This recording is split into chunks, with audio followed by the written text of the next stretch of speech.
जय शिवराय मित्रांनो, जय भीम. आज व्हिडिओ बनवायचं कारण असं आलं, की बरेच वेळा आपण बघतो, रोज ऐकत पण असतो, आज इथं अपघात झाला, उद्या तिथं अपघात झाला. पण अपघात होताना अपघातामागचं कारण मुळीच कधी कुणाला कळलं नाही. कारण का अपघाताच्या ज्या टायमिंगला अपघात होतो, त्या टायमिंगला अशी बरेच वेळा होतं, की अपघात झालेली व्यक्ती पुढं तरी असते किंवा कधीच कोणाला शेवटपर्यंत कळत नाही की झालं. पण आज दुपारी मला एक कॉल आला माझ्या मित्राचा. आज मला नवीन काहीतरी शिकायला भेटलं आणि बघायला सुद्धा भेटलं, की ज्या टायमिंगला अपघात झाला, एक टू व्हीलरवरती नवरा-बायको चालली होती. त्यांना पाठीमागनी गाडीने येऊन धडक दिली.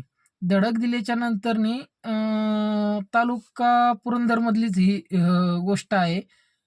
तर सासवड हद्दीतली. तर ज्या टायमिंगला गाडीवाल्याने धडक दिली, तर तो गाडीवाला त्यांना बघून कजात कजाती तो पेलेला सुधीक असू शकतो. तो पळून गेला. पळून गेल्याच्या नंतरनी काही गाडीवाल्यांनी आपल्या त्याला पकडायचा प्रयत्न केला. पण तो लवकर गावला नाही. पुढे गेल्यावरती तो गावला. त्यांनी गावल्याच्या नंतरनी म्हणला, "मला माहितीच नाही कधी पडली, काय झालं?" तर त्याला पकडल्याच्या नंतरनी त्यांनी त्याचा मोबाईल नंबर दिला.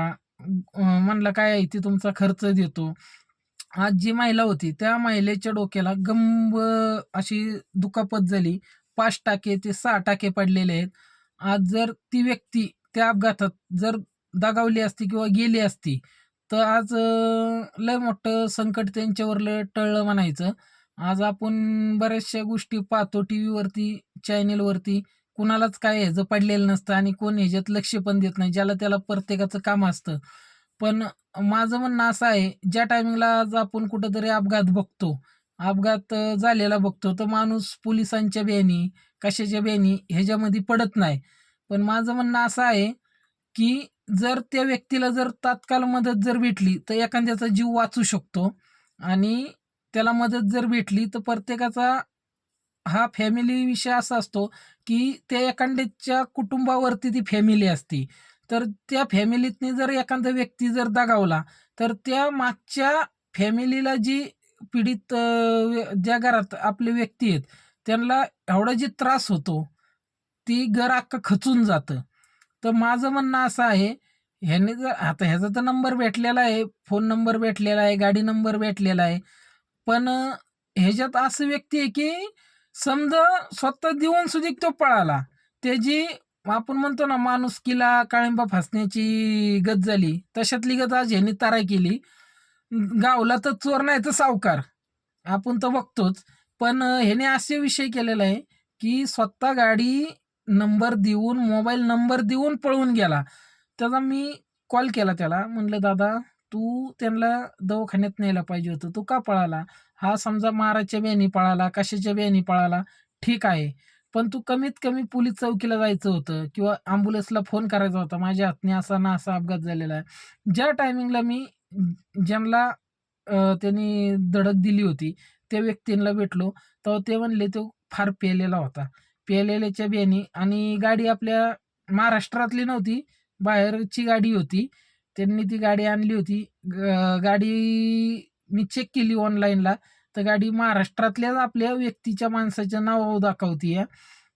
पण तो गाडीवरती त्या ड्रायव्हर होता. मुळात त्याचं काही जाणार नाही. पण मालक लोकांनी पण काय करावं, ज्या टायमिंगला आपण एखादा ड्रायव्हर चालक ठेवतो गाडीवरती, तर आपण एवढ्या मोठी 10-12 लाखाची 20 लाखाची गाडी जर एखाद्या व्यक्तीच्या हातात देत असली, तर त्याचं मुळात तो आता समजा ड्रायव्हर लोकं ह्याच्यामुळेच तर बदनाम झालेली आहेत, की पिणे, खाणे त्याच्यामुळं बाकीच्या गोष्टी त्यांना पुरी कोण तर देत नाहीत. काही कोणत्या गोष्टी होत नाहीत त्यांच्या. पण आपण पण जरा विचार करताना आपला डाग हा मोलामागाचा कुणाच्या हातात देतोय तो विचार करून द्यावावं, मला असं वाटतं. का वाटतं? की हे ज्या टायमिंगला गाडी चालवतात, ह्यांच्या मनाची मर्जी चालवतात. पुढच्याचा विचार करत नाही. तिथं मला असं वाटतं, की आपल्या पण घरी आया-बहिणी आहेत. आपण पण रोडला फिरतो.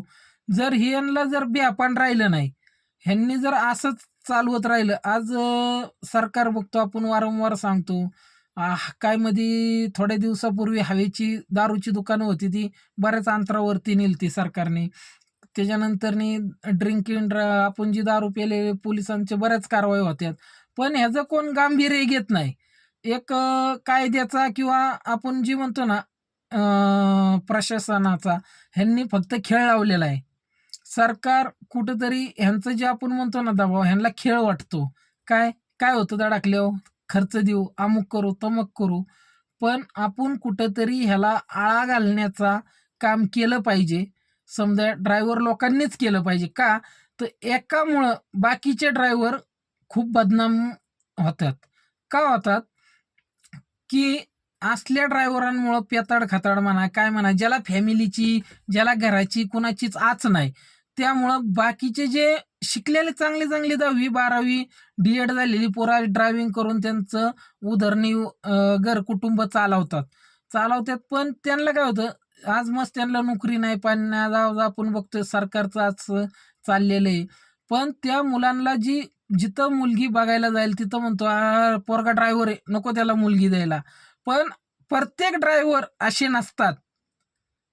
काहीतरी स्वाभिमानी असतात, की त्यांना बाबा प्रत्येक गोष्टीचं गांभीर्य असू शकतं, की हे पण आपण लक्षात घेतलं पाहिजे. पण अशा ड्रायव्हरांचे जर चुक्या होत राहिल्या, तर असल्या ड्रायव्हरांमुळं बाकीच्या ड्रायव्हरांची इज्जत म्हणा, बाकीच्यांचं नाव खराब होतं. ह्यामुळं आपण काय करावं, असले जर कुठं अपघात झाले, काय झाले, पिऊन गावला काय करावा, तर आपण तिथं जातीने वैयक्तिक लक्ष ड्रायव्हरांनी घालावं ह्या गोष्टीत पहिल्यांदा. त्यामुळं जर आपण लक्ष घातलं ना, तर हे कुठेतरी थांबल. पेताड-खाताड ड्रायव्हर म्हणा, कंचे म्हणा, समजे आपण जिथल्या तिथं हा मार्गी विषय लागेल. पण आज पहिल्यांदा मी बघितलेलं आहे, की जो माणूस स्वतः उडावतो, मागणी येऊन धक्का देऊ काय त्याची झाली चुकी, चुकीचा हा पुतळा माणसाचा आहे. पण त्याकडून चुकी जर झाली, पण त्यांनी पळून गेला. काही लोकांनी शेजारच्या पकडलं त्याला, त्याला धरलं आणि त्यांनी स्वतःचा मोबाईल नंबर म्हणा, काय गाडी नंबर देऊन सुदीक पळाला. मला हे कसं तरी वाटलं, की बाबा त्याचं एकदाही मन म्हणलं नाही, की बाबा काका, मावशी, तुम्हाला आजी, ताई किती लागले, तुम्हाला दवाखान्यात नेऊ का? तुम्ही काळजी करू नका. झाली माझ्याकडून चुकी. मी तुम्हाला दवाखान्यात नेतो. असं त्यांनी एकाही शब्दाने बोललेलं नाही. काय म्हणला तो, "मी चला पुढं तुम्हाला येतो मागणी" आणि पाठीमागणी पळून गेला. तर ही समध्या ड्रायव्हरांना काळिंबा फासण्याची गरज आहे. जिथं अपघात होईल, जिथं कोणाला संकट येईल, तिथं ड्रायव्हरच पळतो. जिथं लॉकडाऊन आलं, समध्या एसट्या महामंडळ बंद होतं, फक्त ड्रायव्हर पळत होते. काय आलं, सरकार बंदी झाली, कुठे एसट्या बंद झाल्या, तर वडापवाले ड्रायव्हर पळत्यात. कुठं लॉकडाऊन झालं, काही झालं, तर आपण बघितलं फक्त ड्रायव्हरच पळत्यात. तर ड्रायव्हरांच्या जीवावरती म्हणायला काही अडचण नाही, की महाराष्ट्र आपला चालतो आणि ड्रायव्हरांच्या बाबतीत आजपर्यंत कोणत्या सरकारने कोणचेही लक्ष म्हणा, काय त्यांच्याबद्दल कोणत्या स्कीमा म्हणा आजपर्यंत काढलेल्या नाहीत. इथनी पुढं आपण नक्की समजा ड्रायव्हरांचा विचार सरकार पुढं मांडण्याचा प्रयत्न करू. पण अशा काही नालायका लोकांमुळं जो त्रास बाकीच्या ड्रायव्हरांना जो होत आहे, त्याची आपण ड्रायव्हर लोकांनीच गांभीर्यपणा घेऊन त्यांना त्याची एक काम करणे, ज्यांनी असा अपघात गेला, जर चुकून तर समध्याकडून होतो किंवा माझ्याकडून पण होऊ शकतो. पण त्यांनी पळून जर गेला, तर त्याचं लायसन बाद करण्यात यावं. त्याने आयुष्यात परत कधी स्टिअरिंगला हात नाही लावावा. हे आपण समोर सरकारने म्हणा किंवा आपल्या ड्रायव्हरांनी म्हणा, ही समध्यांनी सरकारपुढं मांडावं. कारण का हितनी पुढच्या पिढीला जी ड्रायव्हर होणार आहेत, त्यांना तरी एक चांगलं वागणूक भेटेल, असं मला वाटतं. आणि हा व्हिडिओ जास्तीत जास्त शेअर करा. जय शिवराय, जय भीम, जय जिजाऊ, जय क्रांती, जय भारत.